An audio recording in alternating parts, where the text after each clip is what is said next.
Guys, welcome to back my YouTube channel एनकेजा NDA. आज की क्लास में हम पढ़ेंगे कूलाम का नियम। कूलाम का नियम क्या होता है उसको अच्छी तरीके से समझेंगे। क्लास 12 का टॉपिक है, तो इसको आज हमारा यही टॉपिक है, कूलाम का नियम। आज इसको पढ़ेंगे। यदि आप मेरे चैनल पर नए हो तो चैनल को सब्सक्राइब कर लेना, जिससे आने वाली वीडियो का नोटिफिकेशन आप तक पहुँच सके। ठीक है, तो आज का टॉपिक है हमारा कूलाम का नियम। आइए देखते हैं कूलाम का नियम होता क्या है। तो कूलाम का नियम पहले समझा देता हूँ, फिर उसकी डेफिनेशन लिख दूंगा और फिर डेरिवेशन भी कर देंगे। ठीक है,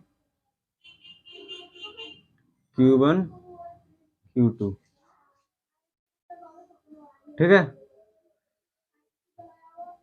हमारे पास दो बिंदु आवेश है Q1 तथा Q2। ठीक है, जिसकी बीच की दूरी हमने कितनी मान ली, R।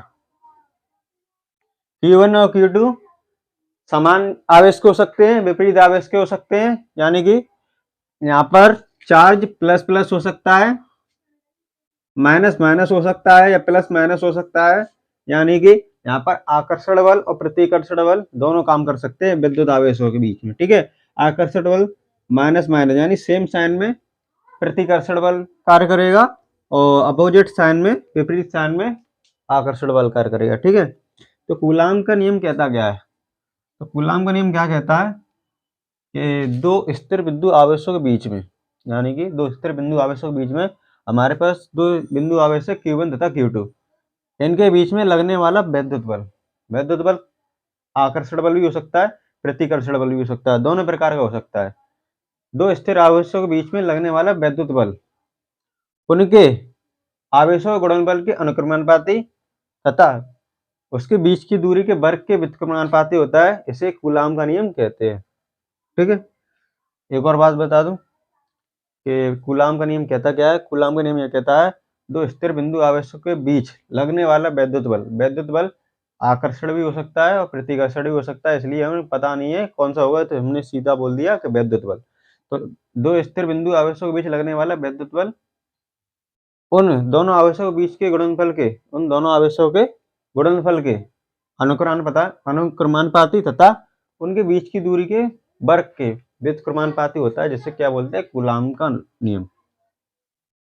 ठीक है, तो मैं डेफिनेशन लिख देता हूं इसकी।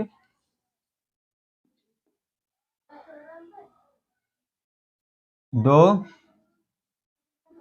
स्थिर बिंदु आवेशों के बीच लगने वाला विद्युत बल, पुस्तक में लिख देता हूं आकर्षण या प्रतिकर्षण। ठीक है, आकर्षण या प्रतिकर्षण, उन लगने वाले विद्युत बल उन दोनों आवेशों के गुणनफल के समानुपाती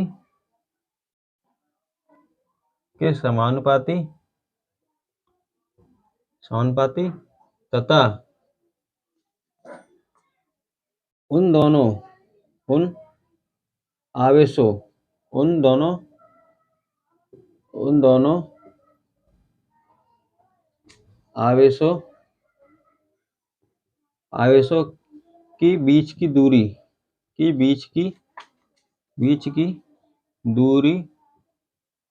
के वर्ग के व्युत्क्रमानुपाती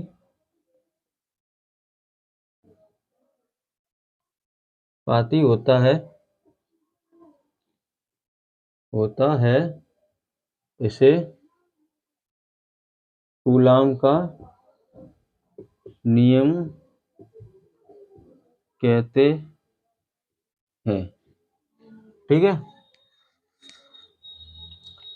नोट कर लीजिए या स्क्रीनशॉट ले लीजिए, और फिर इसको रफ कर हम कराने वाले हैं इसका डेरिवेशन, कूलाम का नियम, इसका फॉर्मूला, और इसमें जो डेरिवेशन से समझ में आ जाएगा आखिर कूलॉम का नियम कहता गया है।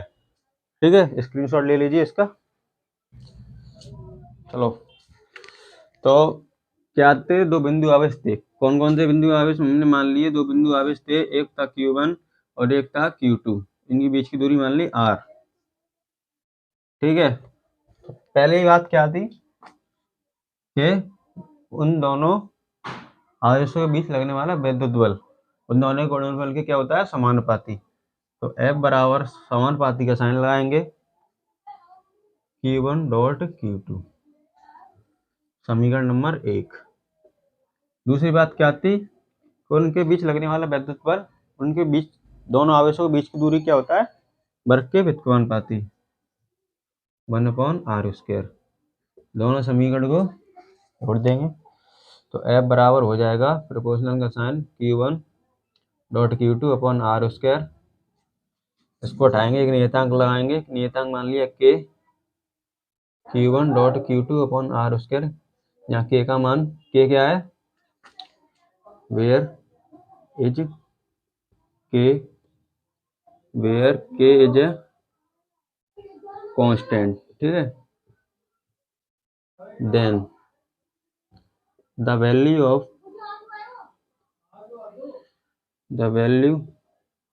of K is equal to 1/4 pi epsilon not.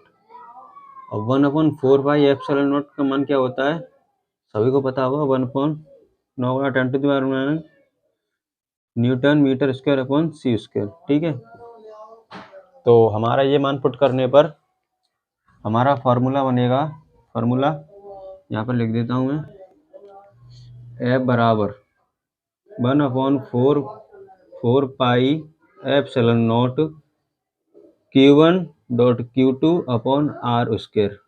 ठीक है, यही कूलाम का नियम है। ठीक, क्या है, यही कूलाम का नियम है। और यदि वीडियो अच्छी लगी तो चैनल को सब्सक्राइब करना और लाइक करना वीडियो को। ठीक है, मिलते हैं अगली वीडियो में, तब तक के लिए बाय बाय।